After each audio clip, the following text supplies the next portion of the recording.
నామానికి మహిమ కలుగునుగాక. మీ అందరికి కూడా వందనాలండి. ఈరోజు మన యొక్క వాక్య ధ్యానము ఎఫెసీ పత్రికలో ఉన్నాం. మనమందరం కూడా ఎఫెసీ పత్రికను కంటిన్యూ చేస్తూ ఉన్నాం. ఈరోజు ఎఫెసీ పత్రిక 5వ అధ్యాయం మనము 15 నుంచి 16, 17 వరకు మనము చూశాము. ఈరోజు 18 నుంచి 21 వరకు చూద్దాం. ఎఫెసీ పత్రిక 5వ అధ్యాయము 18 లేదా మనం 15 నుంచి చదువుదాం. 15 to 21 అందరం కలిసి చదువుదాం. ఎఫెసియన్స్ చాప్టర్ 5 వర్సెస్ 15 to 21 అందరం కలిసి చదువుకుందాం. దినములు చెడ్డవి గనుక మీరు సమయమును పోనీయక సద్వినియోగము చేసుకొనుచు అజ్ఞానుల వలె కాక జ్ఞానుల వలె నడుచుకున్నట్లు జాగ్రత్తగా చూచుకొనుడి. ఇందు నిమిత్తము మీరు అవివేకులు కాక ప్రభు యొక్క చిత్తమేమిటో గ్రహించుకొనుడి. మరియు మద్యముతో మత్తులై ఉండకుడి, దానిలో దుర్వ్యాపారము కలదు. అయితే ఆత్మపూర్ణులై ఉండుడి. ఒకరినొకడు కీర్తనలతోనూ సంగీతములతోనూ ఆత్మ సంబంధమైన పాటలతోనూ హెచ్చరించుచు మీ హృదయములలో ప్రభువును గూర్చి పాడుచు కీర్తించుచు మన ప్రభు అయిన యేసుక్రీస్తు పేరట సమస్తమును గూర్చి తండ్రి అయిన దేవునికి ఎల్లప్పుడూ కృతజ్ఞతాస్తుతులు చెల్లించుచు క్రీస్తునందలి భయముతో ఒకనికొకడు లోబడి యుండుడి. సో 15 నుంచి 17 వచనాల వరకు మనం చూసిన భాగం ఏమిటంటే వాక్ ఇన్ విజ్డమ్. జ్ఞానములో నడవండి లేదా జ్ఞానము చొప్పున నడవండి, జ్ఞానము కలిగి నడవండి. ఈ మాటలన్నీ కూడా ఒకటే. దాని గురించి మనము ఆల్రెడీ చూసాం. ఈరోజు 18 నుంచి 21 చూస్తున్నాం. Walk in the spirit. Walk in the spirit. పరిశుద్ధాత్మలో నడవండి.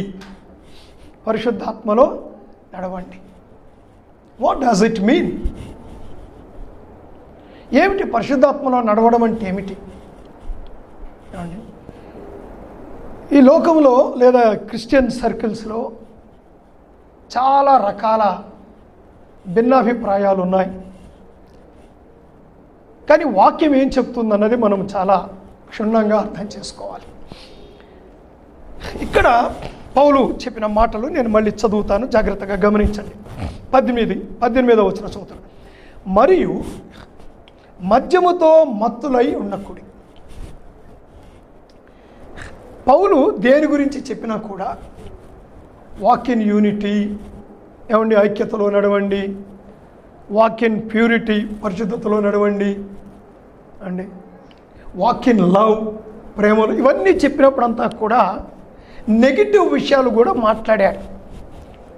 ఏది పరిశుద్ధతలో నడవడం కాదో, ఏది ప్రేమ కాదో, ఏమండి, ఏది ఐక్యత కాదో, వీటన్నిటి గురించి మాట్లాడాడు. అలాగే మీరు ఆత్మతో నడవండి, పరిశుద్ధాత్మలో నడవండి అని చెప్పినప్పుడు ఇక్కడ ముందు there is a negative connotation. ఆ నెగిటివ్ ఆలోచనతో పౌలు దీన్ని మొదలు పెడుతూ ఉన్నాడు. మరియు మద్యముతో మత్తులై ఉండకుడి, దానిలో దుర్వ్యాపారము కలదు. అయితే ఆత్మపూర్ణులై ఉండుడి. ఒకరినొకడు కీర్తనలతోనూ సంగీతములతోనూ ఆత్మ సంబంధమైన పాటలతోనూ హెచ్చరించుచు మీ హృదయములలో ప్రభువును గూర్చి పాడుచు కీర్తించుచు మన ప్రభు అయిన యేసుక్రీస్తు పేరట సమస్తమును తండ్రి అయిన దేవునికి ఎల్లప్పుడూ కృతజ్ఞతాస్తుతులు చెల్లించుచు క్రీస్తునందలి భయముతో ఒకనినొకడు లోబడి యుండుడి. సో ఇది ఇక్కడ చెప్పినటువంటి మాటలు. ముందుగా ఆ దుర్వ్యాపారం ఉన్నది. మద్యముతో మత్తులై ఉండకుడి. చాలా తెలుగులో చాలా మంచి ట్రాన్స్లేషన్ ఉందండి. మద్యము, ద్రాక్షారసము, మద్యం. ఇంగ్లీష్లో it is wine. Everywhere it is wine. అందుకని ఏం కన్ఫ్యూజన్ వచ్చిందంటే తాగొచ్చు. ఏమండి, alcoholic beverages a Christian can drink అని, దానికి ఎంత లిమిట్ అని అంత ఏమో there are so many arguments. కానీ తెలుగులో చదివితే మాత్రము ఆర్గ్యుమెంట్కి అవకాశం లేదు. మద్యము అని ఖచ్చితమైన చక్కటి ట్రాన్స్లేషన్. ఇంగ్లీష్లో ఇక్కడ వైన్ అనే మాట ఉంది, అయినా కూడా మనం కొద్దిగా అర్థం చేసుకోవాలి. బైబిల్లో ద్రాక్షరసం అనే మాట సర్వసాధారణమైన మాట. పాత నిబంధనలో కావచ్చు, క్రొత్త నిబంధనలో కావచ్చు. జూయిష్ కల్చర్లో, యూదుల యొక్క సంప్రదాయములో ద్రాక్షరసము తప్పకుండా తాగుతారు. It is on their table. మీకు అందరికి బాగా జ్ఞాపకం కదండి, కానా వివాహంలో అందరూ ద్రాక్షరసం అయితే ద్రాక్షరసం అయిపోయిందట.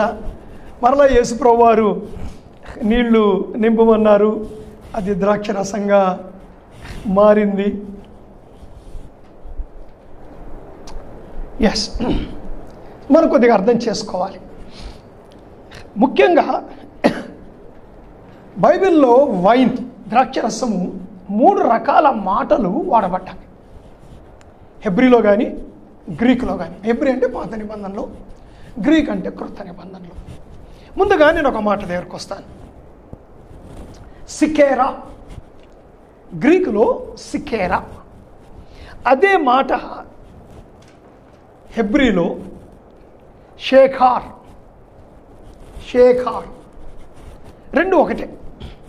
హెబ్రీలోనేమో షేఖార్ పాత నిబంధనలో వాడిన మాట, క్రొత్త నిబంధనలో వాడిన మాట సిక్కేరా.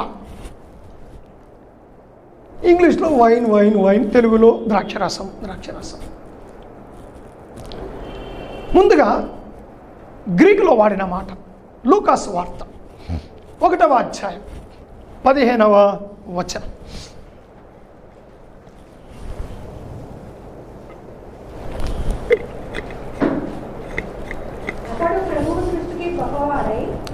ఇక్కడ బాప్తిజం ఇచ్చే యోహాను గురించి చెప్తూ, అతడు ప్రభువు దృష్టికి గొప్పవాడై ద్రాక్షారసమైనను మద్యమైనను త్రాగక తన తండ్రి గర్భమున పుట్టినది మొదలుకొని పరిశుద్ధాత్మతో నిండుకొనిన వాడై. చాలండి. సో ఇక్కడ కూడా బాప్తిజం ఇచ్చే యోహాను గురించి చెప్తూ, అతడు ద్రాక్షరసంతో కానీ మద్యముతో కానీ అవి తాగక పరిశుద్ధాత్మతో నింపబడిన వాడుగా ఉంటాడు. ఇంకొద్దిగా దీన్ని అర్థం చేసుకునే ప్రయత్నం చేద్దాం. ఇప్పుడు పాత నిబంధనలోకి వెళ్దాం. సామెతల గ్రంథము 20వ అధ్యాయము 1వ వచనం. Proverbs chapter 20 and verse 1. ద్రాక్షారసము వెక్కిరింతల పాలు చేయును, మద్యము అల్లరి పుట్టించును. So it is forbidden. ఏమండి, ఇట్ ఈస్ ఫర్బిడన్. అల్లరి చేస్తుంది, వెక్కిరింతల పాలు చేస్తుంది. ఇంకా అదంతా మీరు చదివితే ఎలా ఉంటుందంటే, ఈ మద్యం తాగినోడు లేదా ఈ ద్రాక్షారసం అంటే మత్తు కలిగించే ద్రాక్షారసం అంటే ఇట్ ఈస్ ఫెర్మెంటెడ్ వన్. ఇది ఫెర్మెంటెడ్ అనగా ఫెర్మెంటేషన్ అంటే పులిసిన, రైట్, పులిసిన ద్రాక్షారసం. అదే మత్తు కలిగిస్తుంది. మనం ఆ మిగిలిన అధ్యాయం చదివితే అక్కడ ఉంటుంది. ఏమని రాసి ఉంటుందంటే, ఈ మద్యం తాగిన వాడంట ఒక నడి సముద్రములో ఒక పడవ ఉంటే, ఆ పడవకు ఒక తెరచాప కట్టి ఉంటే, ఆ తెరచాప ఆ కర్ర మీద పడుకున్నోడితో సమానమట. ఉంటాడండి వాడు. సముద్రంలోనైనా పడాలి, బోట్లోనైనా పడవాలి. ఎక్కడ పడ్డా సస్తాడు, ఎక్కడ పడ్డా దెబ్బలు తగులుతాయి. సో దేవుని యొక్క వాక్యం దాన్ని అంగీకరించడం లేదు. అదే మద్యము, ఇట్స్ ఫర్బిడన్. అలా ఉండొద్దు. బైబిల్ యాక్సెప్ట్ చేయట్లేదు. క్రిస్టియన్ ఫ్రీడంలో అది లేదండి. చాలామంది మాట్లాడుతున్నారు క్రిస్టియన్ ఫ్రీడంలో అది ఉంది. లేదు, అది మా కల్చర్ అండి. కల్చర్ మారాలి. తాగడం మా కల్చర్ అంటే క్రిస్టియన్ తాగిన తర్వాత తాగుతానంటే ఎలాగవుతుంది? ఏమండి, ఇక్కడ కల్చర్ మారాలి అంటే ఏది మంచిదో, ఏది దురభ్యాసమో, ఏమండి, ఏది మంచి అభ్యాసమో, కల్చర్లో మంచి అభ్యాసాలు ఉన్నాయి, దురభ్యాసాలు కూడా ఉన్నాయి. దాని సంగతి మాట్లాడుతున్నాడు. మామూలుగా ఈ మద్యం తాగే వాళ్ళని గురించి ఒక మాట చెప్తుంటారండి. Different stages of consuming liquor. ముందు తాగినవాడట మేకలాగా అనుకుంటాడంట. తనకు తాను ఏమనుకుంటాడటండి? మేక అనుకుంటాడటండి. మేక అది దాని నడక కానీ, దాని గడ్డము, అది కొమ్ములు, పొగురు ఏం కనబడుతుందండి? గర్వం. తాగినవాడు ముందు కొద్దిగా తల ఎగిరేసి గర్వంగా ప్రవర్తిస్తాడు. ఇంకొద్దిగా ఎక్కువ తాగాడు అనుకోండి, స్టేజ్ 2కి వెళ్తాడు.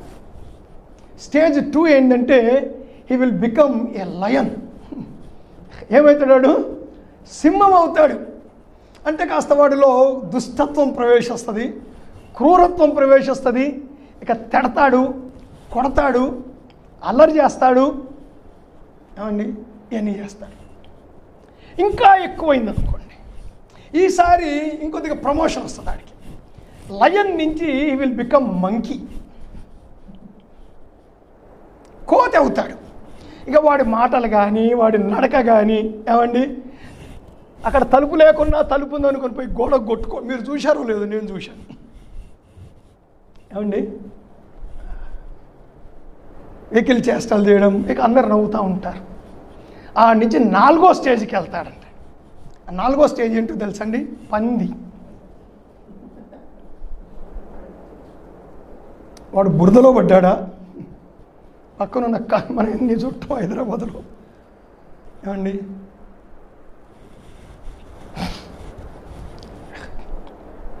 అంత చేటు చేస్తుందంటే ఐ నో. మేము పీయూసీలో ఉన్నప్పుడు, మేము పీయూసీ చదివేటప్పుడు physics head of the department terror అందరికీ. పిల్లిలాగా అయిపోయాడండి ఆయన కొద్దిమంది స్టూడెంట్స్ దగ్గర. ఎందుకు అట్లా అయ్యాడరా అని ఆరాధిస్తే తెలిసింది ఏంటో తెలుసండి? రాత్రి క్లబ్కి వెళ్ళి తాగేసి వచ్చి అక్కడ ఉన్న కాలువలో పడ్డాడు ఆయన. ఈ 4-5 స్టూడెంట్స్ ఆయన లేపుకెళ్ళి ఇంట్లో కూర్చోబెట్టి నమస్కారం పెట్టి వచ్చి, మళ్ళీ పొద్దున్న వెళ్ళి నమస్కారం సార్, మిమ్మల్ని మోసుకొచ్చింది మేమే సార్ అని చెప్పి వచ్చారు. అన్ని సంవత్సరాలు కాలేజీలో స్టూడెంట్స్ని గడగడలాడించిన వ్యక్తి, ఏమండి, పిల్లి అయిపోయాడు.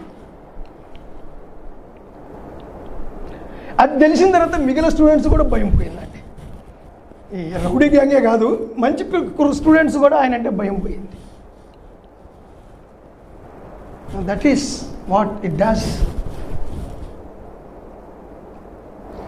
వైన్, ద్రాక్షరసం, ఫ్రెండ్స్తో, ఏమండి, ఈ రోజుల్లో ఎంత కామన్ అయిపోయిందంటే అండి, నాకు ఐ వండర్, వీడు ఇంత మంచి స్టూడెంటు, ఇంత బ్రైట్ స్టూడెంటు, 99% ఇంజనీరింగ్ కాలేజ్ చేరాడు, తర్వాత ఏమయ్యాడు?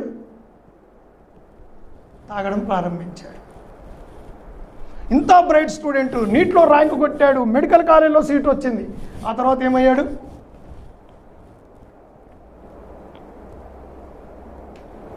ఏమండి, వెరీ డేంజరస్. ఫ్రెండ్స్ ఎవరు, వాళ్ళ అలవాట్లు ఏంటి అండి? Young people must be careful. అది. ఆ తర్వాత మరొక మాట ఉంది. రెండో మాట ఏంటంటే, ఇది ఇంకొక రకమైన ద్రాక్షరసం. గ్రీకులో గ్లూకోజ్ మనం గ్లూకోజ్ అనే మాట అందులో నుంచే వచ్చిందండి.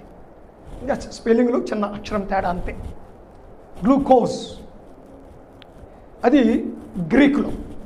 హెబ్రీ భాషలో ఏమిటంటే టిరోష్. సేమ్ పాత నిబంధనలో టిరోష్, క్రొత్త నిబంధనలో గ్లూకోజ్. వాక్యం చదువుద్దాం. ముందు గ్లూకోజ్. అపోస్తుల కార్యములు 2వ అధ్యాయము 13వ వచనం.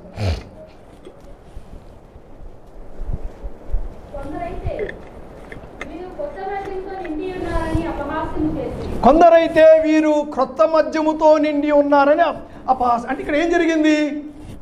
ఈ 120 మంది మేడగదిలో ఉన్నప్పుడు పరిశుద్ధాత్మ దేవుడు వారి మీదకి మొట్టమొదటిసారి దిగి వచ్చినప్పుడు వాళ్ళు భాషలతో మాట్లాడేసరికి అక్కడ ఉన్న వాళ్ళందరూ ఆశ్చర్యపోయి ఇక్కడ ఒక మాట అంటున్నారు. ఏమంటున్నారండి? క్రొత్త మద్యం. ఇక్కడ ట్రాన్స్లేషన్ ఈజ్ నాట్ గుడ్. క్రొత్త ద్రాక్షారసం అనే మాట వాడాలి అక్కడ. క్రొత్త ద్రాక్షారసము తాగారు వీళ్ళు అని అంటున్నారట. హెబ్రీ భాషలో ఏముందో చూద్దాం. టిరోష్. సామెతలు 3:10.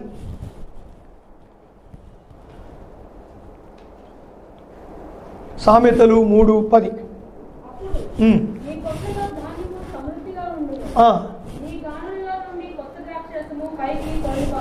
నీ కొట్లలో నుండి గానుగంలో నుండి క్రొత్త ద్రాక్షారసము పైకి పొర్లి.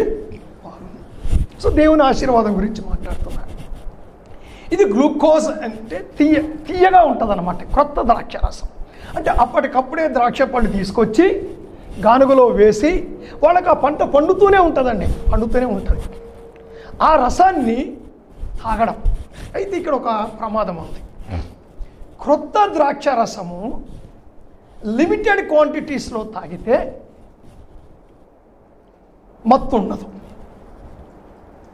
కానీ క్రొత్త ద్రాక్షారసము కూడా కొన్ని గంటల తర్వాత లేదా ఎక్కువ క్వాంటిటీలో తాగితే అది కొద్దిగా ఫెర్మెంట్ అవ్వడం ప్రారంభించి కొద్దిగా మత్తు అనేది వస్తుంది. సో యూదులు ఆ కొత్త ద్రాక్షారసము వెంటనే కొంత లిమిటెడ్గా తాగేవాళ్ళు. ఫెర్మెంట్ అయితే అది మద్యం అయిపోతుంది. సో వీళ్ళు అంటున్నారు క్రొత్త ద్రాక్షారసం తాగారేమో అంటే ఎక్కువ తాగేసి ఉంటారు వీళ్ళు. క్రొత్త ద్రాక్షారసం చాలా ఎక్కువ తాగేసి ఉంటారేమో. ఇప్పుడు 3వ మాట దగ్గరకొద్దాం. గ్రీక్ భాషలో 3వ రకమైన ద్రాక్షారసం ఉంది. ఓయినోస్ అంటారు దీన్ని. ఓయినోస్. అదే హెబ్రీలో యాయిన్. చూద్దాం ఇవేంటో చూద్దాం. ఈ ఓయినోస్ మత్తయి సువార్త 9వ అధ్యాయము 17వ వచనం.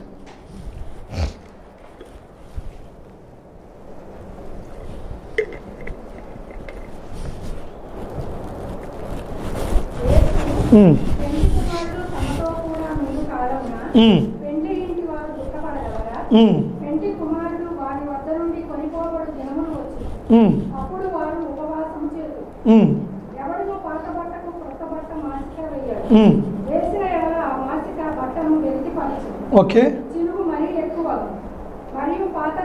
ఇది గమనించండి. పాత తిత్తులలో క్రొత్త ద్రాక్షారసము పొయ్యడు. ఇందాక మనం చెప్పిన గ్లూకోజ్ అనే మాట ఇక్కడ లేదు. ఇక్కడ క్రొత్త ద్రాక్షారసం అని ఉంది కానీ తెలుగులో ఇక్కడ ఓయినోస్ అనే మాట ఉంది. What is it? ఇది తాగేవాళ్ళు యూదులు తిత్తులలో. మరి ద్రాక్షారసం తిత్తులో పోసి పెడితే పులవదా? ఏమండి ఫెర్మెంట్ అవ్వదా? అవుతుంది. ఇది ఏం చేసేవాళ్ళంటే ఈ ద్రాక్షారసాన్ని బాగా బాయిల్ చేసేవాళ్ళు. బాయిల్ చేసినప్పుడు అందులో ఉన్న వాటర్ క్వాంటిటీ, అందులో నీటి ఎంత ఉందో ఆ నీరు ఆవిరైపోయి ఇది పేస్ట్ లాగా అయిపోతుంది. లైక్ జామ్ పేస్ట్ లాగా అవుతుంది. అప్పుడు ఈ పేస్ట్ని ఈ తిత్తుల్లో నింపుతారు. ఇది ఫెర్మెంట్ అవ్వదు. ఇది ఫెర్మెంట్ అవ్వదు, ఇది పులియదు. ఎందుకంటే ఉడకబెట్టారు, అందులో నీళ్ళ క్వాంటిటీ వెళ్ళిపోయింది. సో ఇది పేస్ట్. అందుకే అది ఇట్లా ఒలికిపోవడం కానీ కారిపోవడం కానీ జరగదు. అది కొన్ని నెలల దాకా ఉండాలి వాళ్ళ దగ్గర. సో అప్పుడు వీళ్ళు ఏం చేసేవాళ్ళంటే ఆ పేస్ట్ తీసుకొని ఒక పాత్రలో వేసి దానికి నీళ్లు కలిపి 20 టైమ్స్ వాటర్, దానికి ఒక కప్పు పేస్ట్ వేస్తే 20 కప్స్ వాటర్ వేసి దాన్ని డైల్యూట్ చేసి అది తాగేవాళ్ళు. యేసు ఆ పెళ్లి విందులో పంచింది కూడా అదే. అంతే తప్ప ఈ వైన్ ఏమండి బయట దొరికే తాగుడు గురించి బైబిల్ ఏమీ సపోర్ట్ చేయడం లేదు అనే విషయాన్ని గుర్తించాలి. సో ఇక్కడ పౌలు చెప్తుంది ఏంటంటే మద్యాన్ని గురించి మాట్లాడుతున్నాడు. మత్తు కలిగించే దానిని తాగవద్దు అని చెప్తూ ఏమంటున్నాడంటే ఆత్మపూర్ణులై ఉండు. ఏమిటి కంపారిజన్? ఏంటి రెండింటిలో కంపారిజన్ ఏమిటి?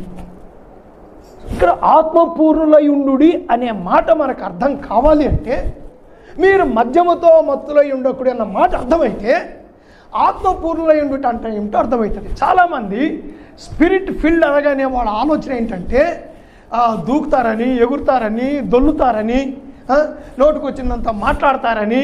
ఏమండి ఇవన్నీ చేస్తే ఆత్మపూర్ణ, that is being filled. No, very simple ఆ కంపారిజన్.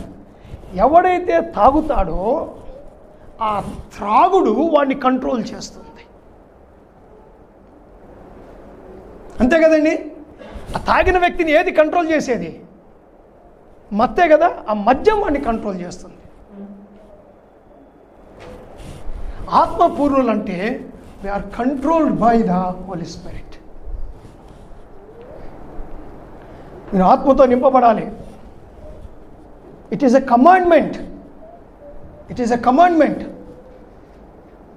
ఆజ్ఞ. ఆత్మతో ఆత్మపూర్ణులై ఉండు. Be filled with the spirit. Be filled with the spirit అంటే it's a commandment, that is not a promise.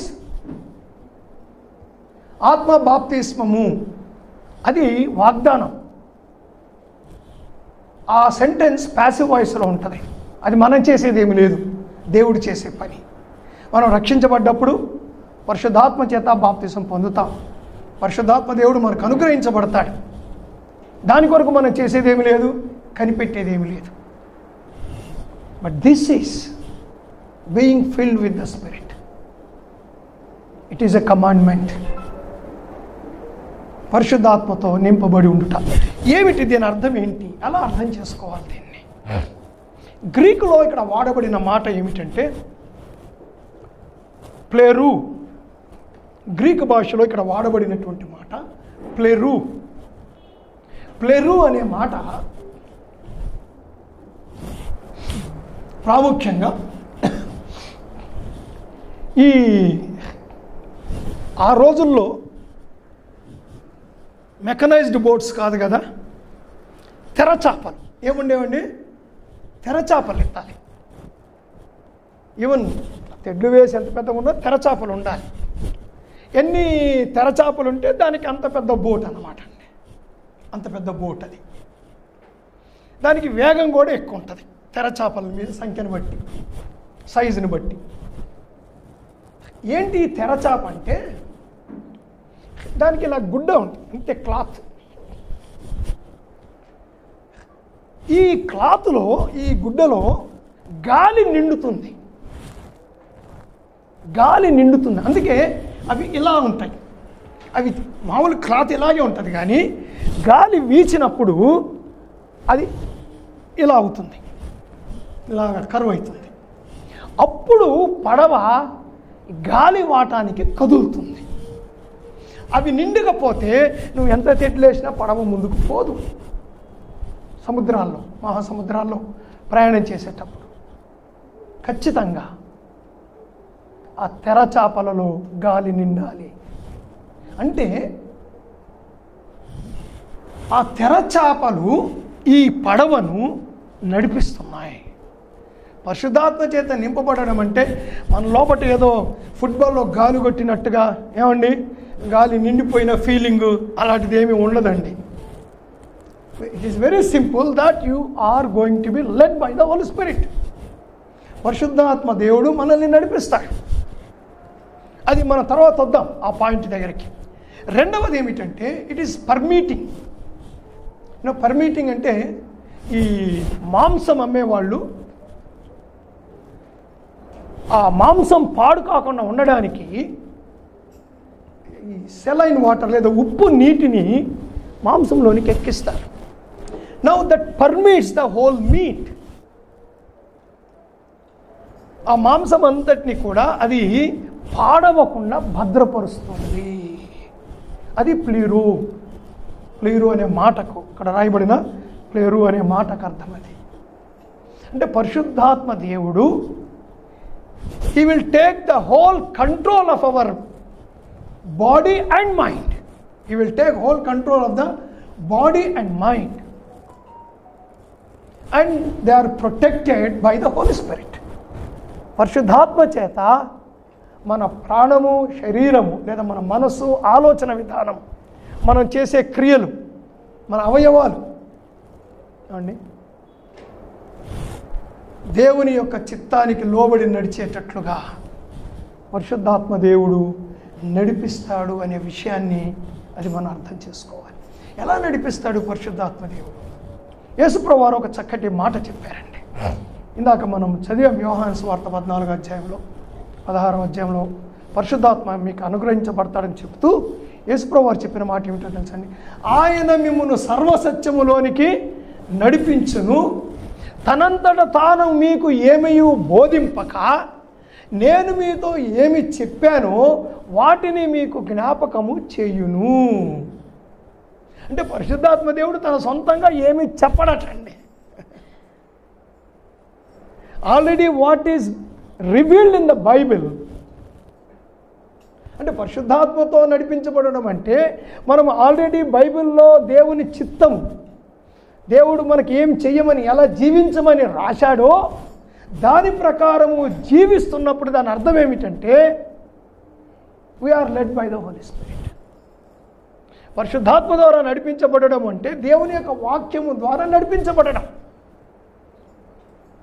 అంతే తప్ప మన ఇష్టానుసారంగా మాట్లాడి నోటుకొచ్చింది చెప్పి నోటుకొచ్చింది చేసి అండి నో. నా ఇప్పుడు ఈ వాక్య భాగంలోనికి వెళ్దాం. మళ్ళీ మనం ఇక్కడ 3 simple characteristics of being field with the spirit. పరిశుద్ధాత్మ చేత నింపబడిన వ్యక్తి యొక్క 3 లక్షణాలను ఇక్కడ చెప్తున్నాడండి. 3 బేసిక్ క్యారెక్టర్స్, 3 లక్షణాలు, ప్రధానమైన 3 లక్షణాలను ఇక్కడ మాట్లాడుతున్నాడు. ఇవి 3 ఏమిటంటే, 1 ఇన్ రిలేషన్షిప్ విత్ యూ, నీతో నీకున్నటువంటి సంబంధము. 2వది ఇన్ రిలేషన్షిప్ టు గాడ్, దేవునితో ఉన్న సంబంధము. 3వది in relationship to the church or family. ఎందుకంటే కింద కుటుంబం గురించే మాట్లాడుతున్నాడు, పైనంతా సంఘం గురించి మాట్లాడాడు. So 3 relationships. ఎప్పుడు కూడా ఒక విశ్వాసి 3 రకాల రిలేషన్షిప్స్లో ఉంటాడు. ఇక్కడ 4వ రిలేషన్షిప్ మాట్లాడలేదు, లోకం, దాని గురించి ఇక్కడ మాట్లాడలేదు. సో ఇక్కడ 3 రిలేషన్షిప్స్. ప్రతి విశ్వాసి కూడా 3 బంధాలు, 3 సంబంధం బాంధవ్యం. 1 తనతో తనకు రిలేషన్షిప్ ఉంటుంది, 2వది దేవునితో రిలేషన్షిప్ ఉంటుంది, 3వది సంఘముతో తన కుటుంబముతో రిలేషన్షిప్ ఉంటుంది, 4వది లోకముతో. ఇక్కడ ఈ లోకం గురించిన మాట లేదు. అది 6వ అధ్యాయము ఆ చివరిలో దాని గురించి మాట్లాడతాడు. అది మనం అక్కడికి వెళ్ళాక చూద్దాం. సో ఇక్కడ 3 విషయాలు. ఇక్కడ డైరెక్ట్గా మాట లేదు కానీ ఆ మాట మనం ఇప్పుడు ఉపయోగించుకోవచ్చు. 3 విషయాలు. 1, a spirit-filled Christian is a joyful Christian. The spirit-filled Christian is a thanking Christian. And a spirit-filled Christian is a submissive Christian. ఆత్మపూర్ణుడైనటువంటి క్రైస్తవుడు సంతోషము కలిగిన క్రైస్తవుడు, ఆత్మపూర్ణుడైనటువంటి క్రైస్తవుడు కృతజ్ఞతలు చెల్లించే క్రైస్తవుడు, ఆత్మపూర్ణుడైనటువంటి క్రైస్తవుడు, వినయము లేదా లోబడి ఉండే క్రైస్తవుడు, విధేయత చూపించేటువంటి క్రైస్తవుడు. 3 క్యారెక్టరిస్టిక్స్ ఇక్కడ చెప్తాడు. ఒకరినొకడు కీర్తనలతోనూ సంగీతములతోనూ ఆత్మ సంబంధమైన పాటలతోనూ హెచ్చరించుచు మీ హృదయములలో ప్రభువును గూర్చి పాడుచు కీర్తించుచు అంటాడు 19వ వచనములో. When do you get song? When you are happy. ఏమండి? సింగింగ్.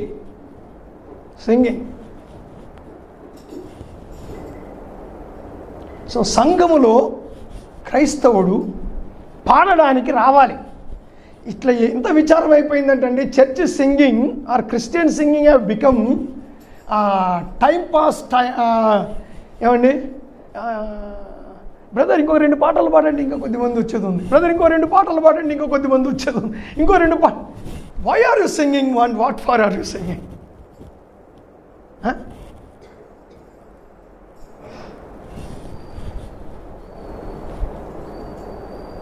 Not correct. చాలామంది సంఘ సభ్యులు పాటల టైంకి రారు because they don't understand the value of singing. 3 రకాల మాటలు చెప్తున్నాడండి: కీర్తనలు, సంగీతములు, ఆత్మ సంబంధమైన పాటలు.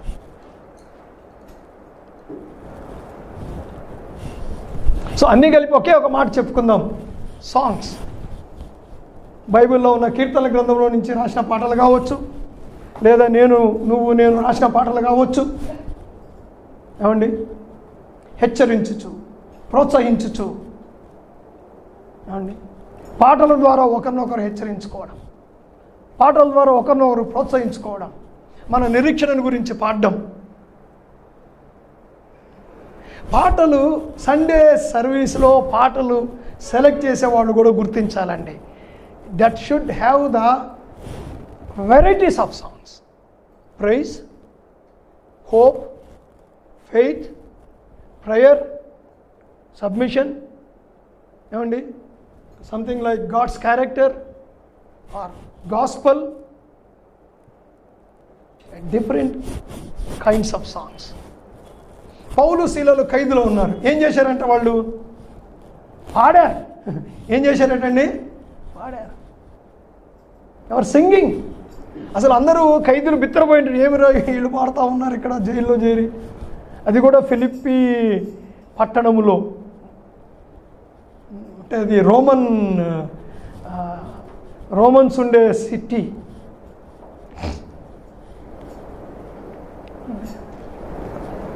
సో అలాంటి రోమన్ ప్రిజనర్స్, వాళ్ళు సైనికులు వాళ్ళు ఉండే ప్రిజన్లో singing. Joyful Christian, a joy. అందుకే మన గలతీ పత్రికలు కూడా చదువుతాం కదండి. ఆత్మ ఫలములు ఏమనగా one of the fruits of the spirit is Joy. Joy, సంతోషము, మంచితనము, సంతోషము. ఆత్మఫలం ఏమనగా అందులో ఒకటి మాట సంతోషం. You should Singh. Come to church to sing. Singing is not waiting time. And singing is not waiting time.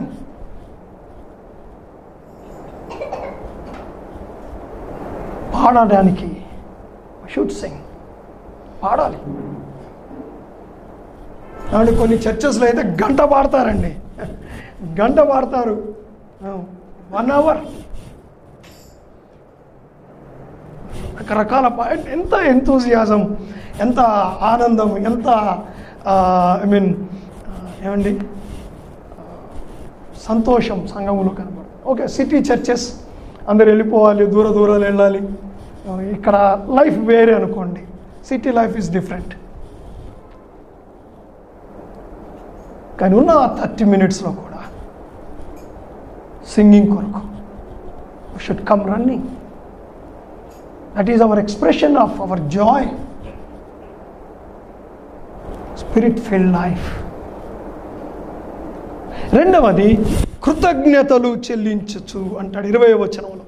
మన ప్రభు అయిన యేసుక్రీస్తు పేరట సమస్తమును గూర్చి తండ్రి అయిన దేవునికి ఎల్లప్పుడూ కృతజ్ఞతలు స్తుతులు చెల్లించచ్చు సమస్త విషయములను. The second thing is we should praise God. Praising అనేది పాటల ద్వారా కూడా we praise God. So first singing ఏంటండి? It is my relationship. I sing, నేను పాడుతున్నాను, నా హృదయంలో నీకు వచ్చి వస్తుంది. రెండవది మై రిలేషన్షిప్ విత్ గాడ్. దేవునికి నేను ఇచ్చే కృతజ్ఞతలు. ఏమండి, నేను పరలోకం గురించి నేను పాడినప్పుడు faith and hope that will fill my heart కదా. దేవుని తీర్పుని గురించి మాట్లాడినప్పుడు the fear of God fills my heart కదా. నేను సువార్తను గురించి పాడినప్పుడు my heart will be filled with some burden for soul winnowing.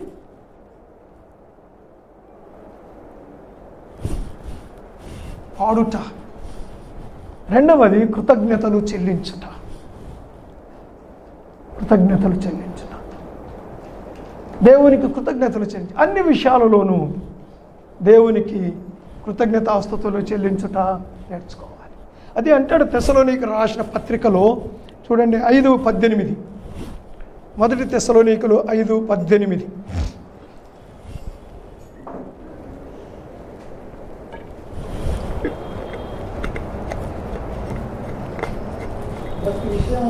ప్రతి విషయమందును కృతజ్ఞతాస్తుతులు చెల్లించుడి, ఈలాగు చేయుట యేసుక్రీస్తునందు మీ విషయములో దేవుని చిత్తము. స్పిరిట్ ఫిల్డ్ లైఫ్ ఏం చేస్తుందండి? ఆత్మపూర్ణమైన జీవితము దేవుని చిత్తాన్ని చేయడాన్ని చేస్తుంది. కృతజ్ఞతాస్తుతులు చెల్లించండి. Thanks giving. మనకు ఎక్కువ టైం లేదున్న 15 నిమిషాల్లో కొద్దిమంది గట్టిగా ప్రభువును స్తుతించి ప్రార్థిస్తారు. అవకాశం లేని వాళ్ళు పాడుట ద్వారా. అంతకుముందు మనం కొంత టైం అన్ని క్రైస్తవ సంఘాల్లో అదే పద్ధతి ఉంటుంది. ఇంచుమించుగా పాడుట ద్వారా కృతజ్ఞతాస్తుతులు చెల్లిస్తాం. మనం ప్రార్థన చేసేటప్పుడు దేవునికి కృతజ్ఞతాస్తుతులు చెల్లించాలండి. ఎందుకు రావాలి చర్చికి? To do all these things.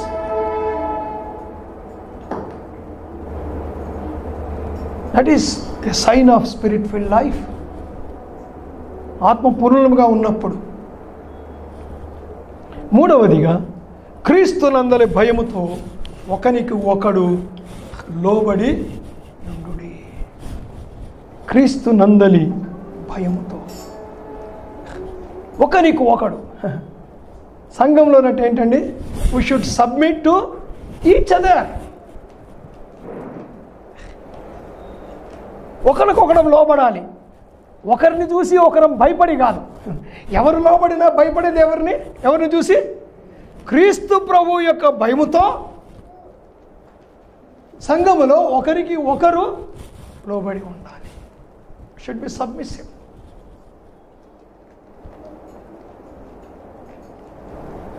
So that is in relationship with the church members. 2 మాటలు చూద్దాం. రోమా పత్రిక 12వ అధ్యాయం. రోమా 12:10.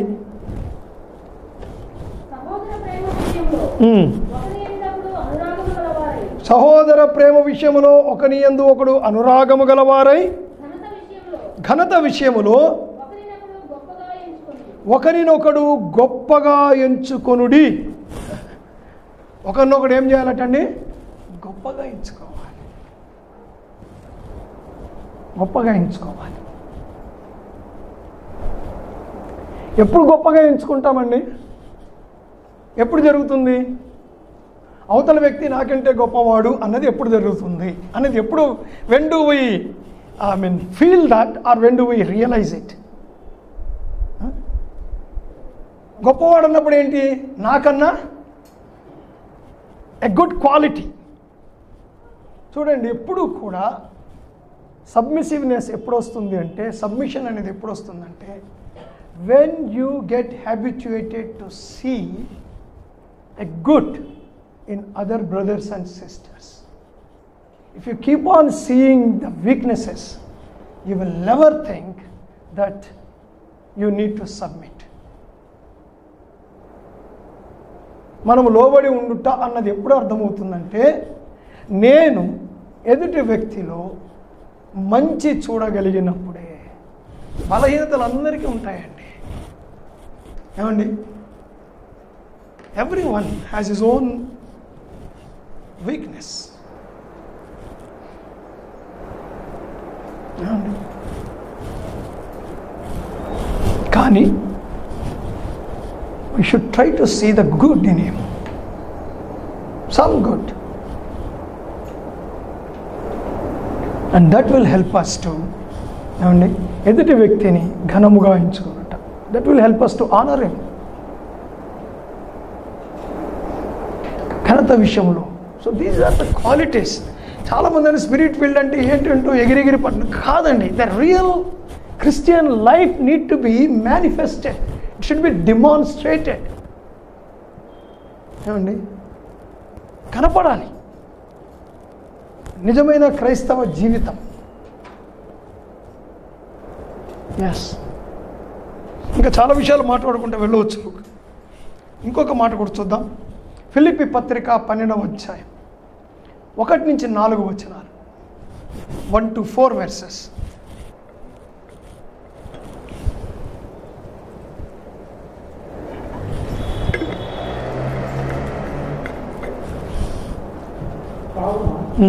క్రీస్తునందు ఏ హెచ్చరికైనను ప్రేమ వలన ఆదరణను ఆత్మయందు మీ ఏ సహవాసమైనను ఏ దయారసమైనను వాత్సల్యమైనను ఉన్నట్లా మీరు ఏక మనసులై ఉన్నట్లు ఏక ప్రేమ కలిగి ఏక భావం గలవారై ఉండి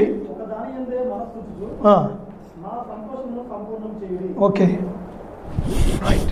సో ఏక మనస్సు, ఏక భావము, సబ్మిసివ్నెస్. ఇంకా కిందకి వెళ్తే యేసు ప్రభు ఎంత విధేయత చూపించాడో ఒక మంచి ఎగ్జాంపుల్ ఇస్తాడు అక్కడ. యేసు ప్రభు యొక్క ఎగ్జాంపుల్ సబ్మిసివ్నెస్, సబ్మిషన్, లోబడుట, విధేయత చూపుట ఒకరికొకరము,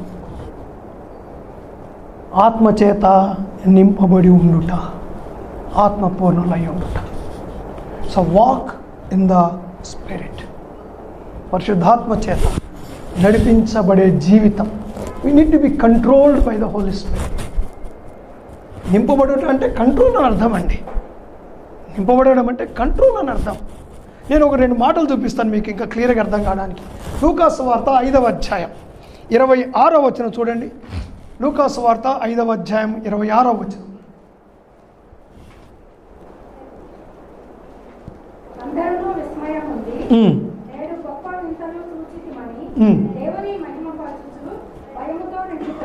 భయముతో నిండుకొనిరి అంటే భయంతో నింపబడడం అంటే అదేమన్నా పదార్థమా?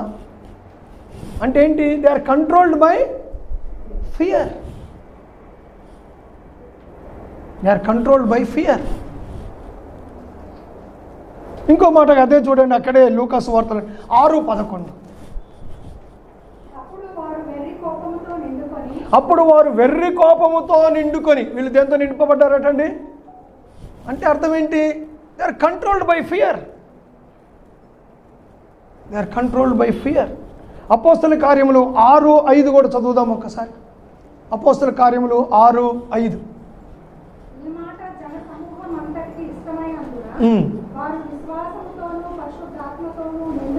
వారు విశ్వాసముతోనూ పరిశుద్ధాత్మతోనూ నిండుకొనిన వారే అంటే they are controlled by faith, they are controlled by holy spirit. నింపబడుట 5:3.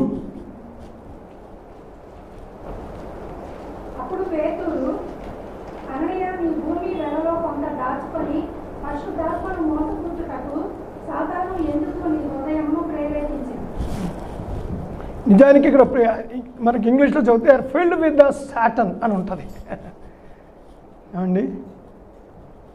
ఇంగ్లీష్ బైబిల్ ట్రాన్స్లేషన్స్లో you are filled with Satan.